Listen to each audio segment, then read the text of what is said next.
Hey guys, welcome to Rosie's Dessert Spot. In this tutorial, I'll be demonstrating how to create this fondant and buttercream fairy house cake. This video is in collaboration with Dan from Man Cake. Don't forget to check out his video at the end of this one linked below and in the eye above.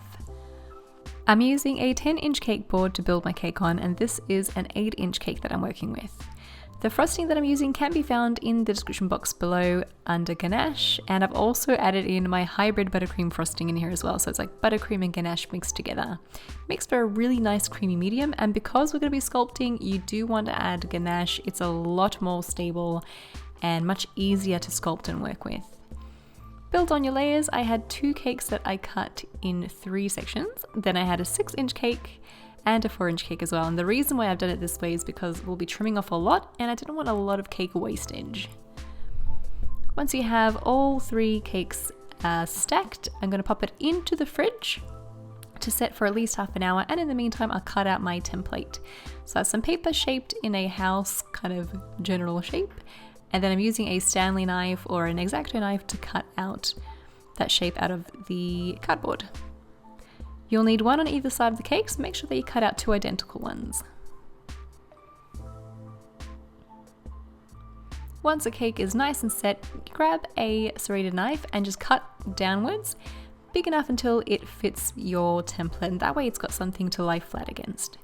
Apply it to your cake with a little bit of frosting. I actually ended up needing to use a lot more frosting to make sure that it's stuck on there, so maybe lather it on a little bit more. And do the same with the other side. And then use that template to start cutting out and shaping your cake.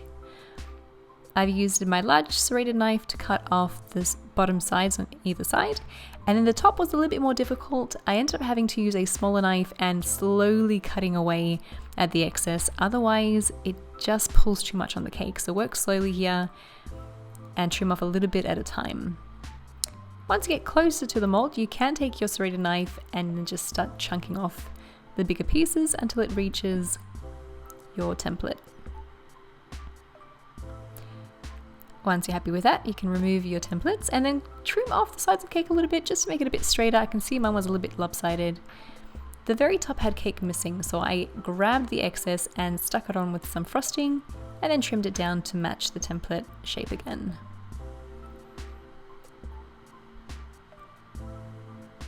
Before you go in with your final, crumb coat, add 2 dowels into the cake. This just ensures it doesn't go wobbling around and loses shape as you're working with it.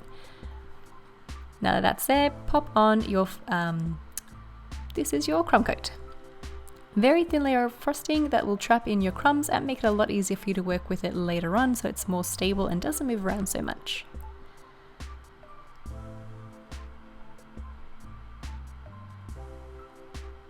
This is ganache and buttercream mixed together again. And the final coat is actually going to be all buttercream.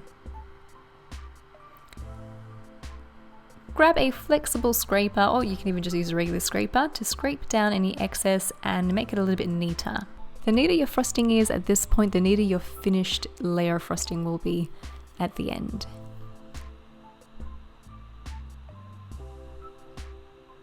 Into the fridge she goes for another 20 minutes. And then you can apply your last layer of frosting. This is a hybrid buttercream recipe. I'll have it linked in the description box below, along with all the utensils and materials that I've used in this tutorial. So the Amazon link for the scrapers and whatnot will be listed below as well. Apply on all sides, and I'm adding a fair amount of buttercream here, making it nice and thick because we are going to be removing a fair amount of it later.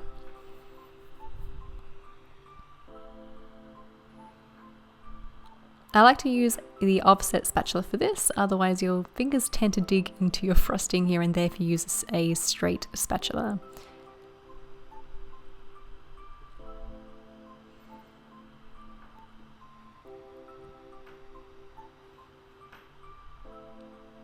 To smooth down the sides, I've actually used a frosting comb of mine. You can use just a regular scraper, a metal one or an acrylic one will do, and start smoothing down the sides, adding in buttercream where there seems to be holes. I like to go around many a times along the same strip over and over again. That tends to push the buttercream into sections where it's missing.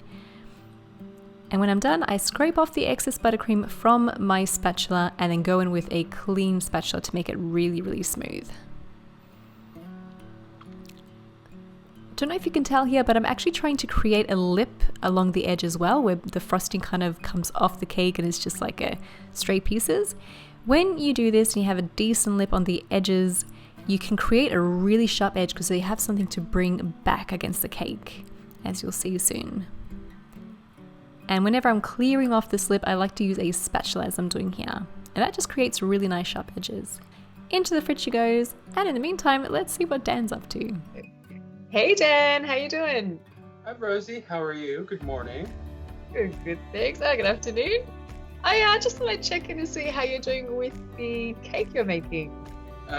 Well, this cake is a lot, my hands have been shaking all the time because I'm worried that it's just going to collapse. So I'm trying to be patient, take my time, and try to make everything pretty. But how's your cake doing? I'm sure it's going to be beautiful. I'm getting there. Well, I look forward to seeing your cake. So do upload that real soon. I'll be waiting for it. Along with World as well. I cannot wait to see your cake. I'm sure I've been telling them as I'm making this cake that yours is going to be just out of the water and I'm going to be ready to move in. This is going to be my summer home. So I hope there's lots of room for all my stuff. Can't wait. Awesome. All right, I'll get back to it and I'll see you soon. Our cake is now resting in the fridge. It's going to be there for another half an hour or so. So we're going to start creating the roof on our cake. This is brown fondant. I'm rolling it out to about 3 or 4 millimeters in thickness, rotating it to make sure it doesn't stick to my countertop, and then cutting out squares. Make sure that the square fits the roof perfectly and has some overhang as well. I'm using a sharp fondant tool to create the grain in the wooden roof. You can find this in the link below on Amazon. You can also use a rolling pin that has a wood grain texture as well, but this is a little bit more organic. That way on either side of the roof it will not be the same. Make sure again to let it rest overnight for at least 8 to 12 hours, just so it's nice and hard, and then paint in the wood grain if you like with some edible gel, food color and vodka. Fold the piece of paper in half, create a bit of a semicircle template, and then cut straight down from the circle to create the door. When you unfold it, it's perfectly symmetrical. Lay it over your fondant, let the fondant sit on the countertop for 20 minutes, just makes it a lot easier to cut. Trim off the bottom so it's flat, and then apply it onto your cake with a little bit of water. But before we do that, go in again with a little bit of a wood grain texture.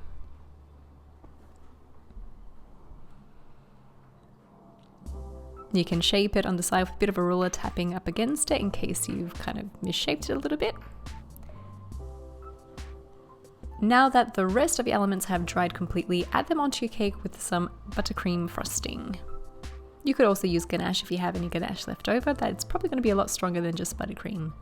I didn't have a problem with mine. Mine stayed on pretty well. Let it sit in the fridge if you're a little bit anxious that it's going to come undone, and that way the buttercream has time to harden. And now you can continue to decorate. So this is green hybrid buttercream frosting and a round piping tip, just creating a bit of a vine pattern on the roof.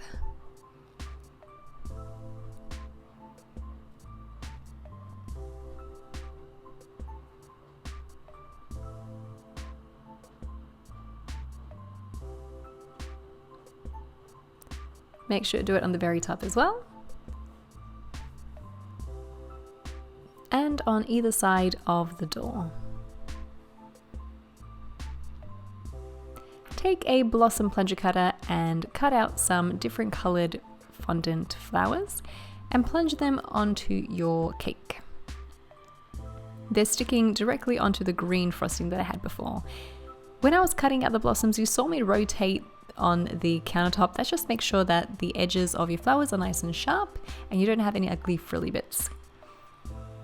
For the leaves, take a piping bag, fold it in half and then cut away from yourself to create an inward pointing triangle. Otherwise, you could also use a leaf tip instead.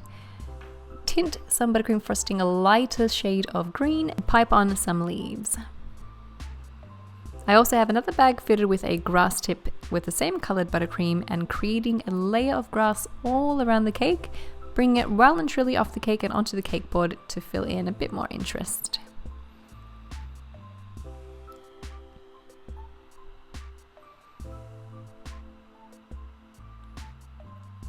I also went on the very top of the cake under the roof. I felt like it just needed a little something, and this was a perfect touch.